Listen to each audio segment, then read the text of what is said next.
Our power. NUP. Everywhere. Thank you. Our president.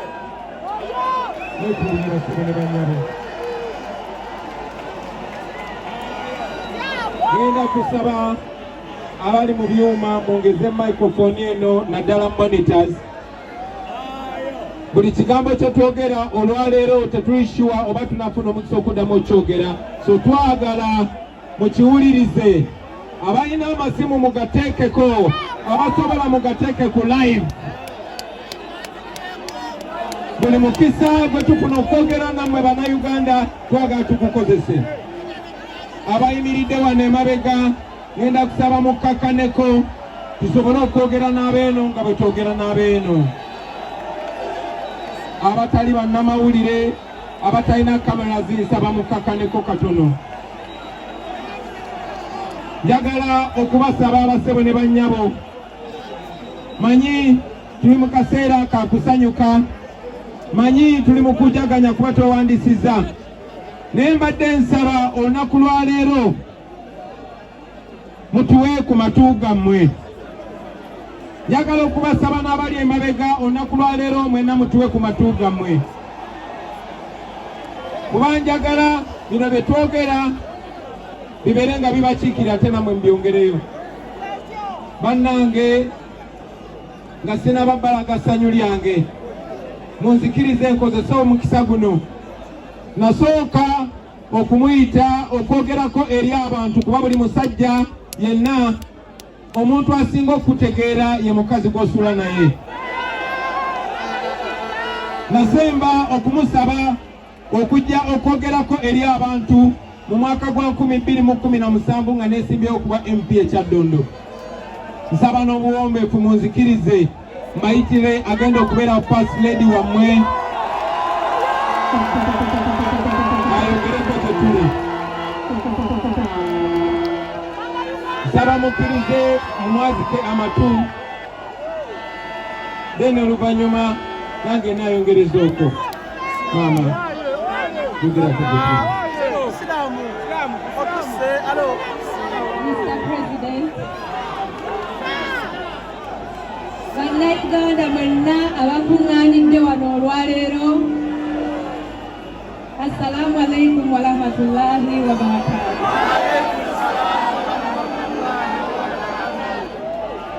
Nsaba munzikirize ebigambo byange mbyogere mu nnimi 3 olwaleero.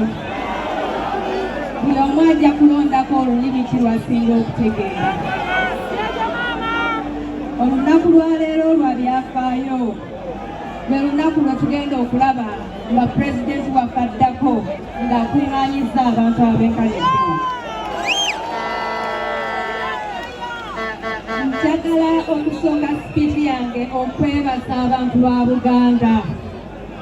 Abantu ba Buganda mbeebaza okuzaala omwana ono amakula.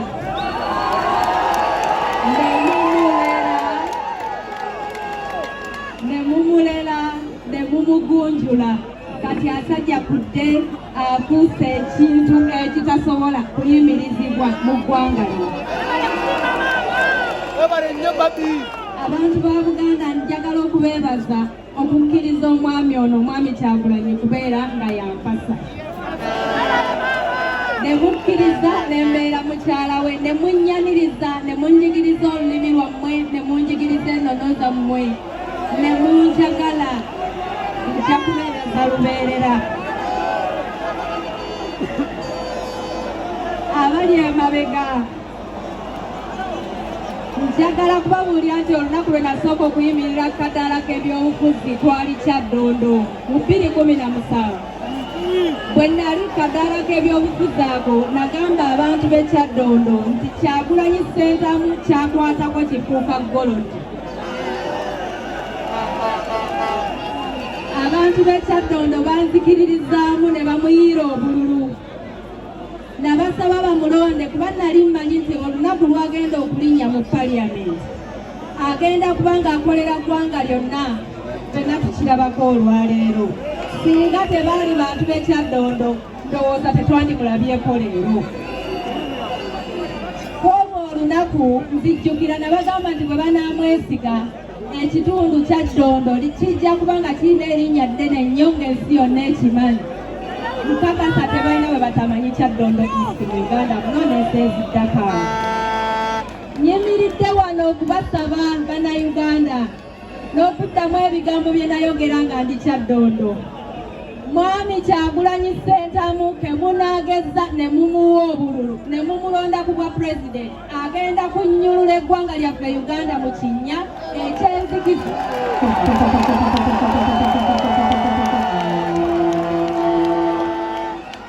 Mwami Kyagulanyi nga bwe kyali nti kyakola kya Ddondo to Uganda, ku luno tujja kuba Uganda to the world.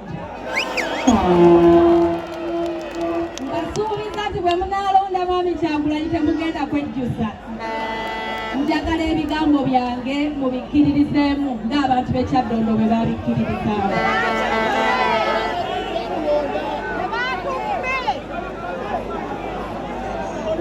Nsaba njogere mu Lunyankole. Abantu bankole, banyanyazi, barumuna banje, banyabuzaale n'abanyamukago. Abantu abakwesibireho ali ihanga abarikwenda kutunaga omukiina bababiihire bingi. Omuli ebyo byona ebyo babiihire bakabagira nkumuriterero ndijo pulezidenti nimuza kucwecerera. Bakabagira ngu mwaterera Kyagulanyi Ssentamu nibaza kubiita nibabahezaho. Bababiihire obwire bwingi. Abantu abashitamye aha bwebembezi bw'erihanga bababiihire ebintu bingi. Ninyenda kubashaba ngu mwikirize ng'omushaija ow'omwampiire akabashuga akantwara akantaasya mumwikirizemu kumulema abasize kumuha omwana nemubasa n'okumuha ihanga lyange.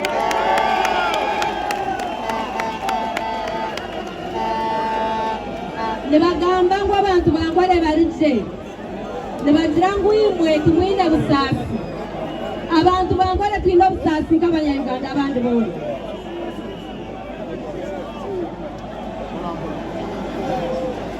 Abantu bankole nibaraara batariire, emihanda yaabo ni mibi. Abantu bankole abaana babo tibarikushoma, abandi babaheerire tibiine emirimo. Abantu bankole biine enaku nk'abandi bannayuganda. Kandi nyenda kubasaba mumanye ku Kyagulanyi Ssentamu kwakureeba omuntu takureeba bulingo bw'ennyindo ye. Kyagulanyi kwakureeba omuntu takureeba langi y'enjino ye. Kyagulanyi kwakureeba omuntu takureeba bwiraguzu bwe ninga obweru bwe. Kyagulanyi kwakureeba omuntu naareeba omuntu ng'okwali n'ebizibu bye. Mulekere aho okubaganisa abantu mukukozesa tribalism. Abantu bankole mwampulira munyikirizemu ngwene kubagambira n'amazima akiire kukalihika akalulumu katerere Kyagulanyi Ssentamu hakuba kuba nimbasa kumuha omwana n'ihanga nimbasa kulima. I want to conclude reading my part in English. Allow me to read it because I don't want to make any mistakes in grammar. To the rest of the Ugandans here, through my charitable work with Caring Hearts Uganda, I have been to so many places in this country. I have seen girls who are 15 years and who have no idea of what their future will look like. I have seen mothers carry their children, their babies on their backs to walk long distances to fetch water. I have seen people go to school and not get jobs. I have seen girls drop out of school. I have seen hunger. I have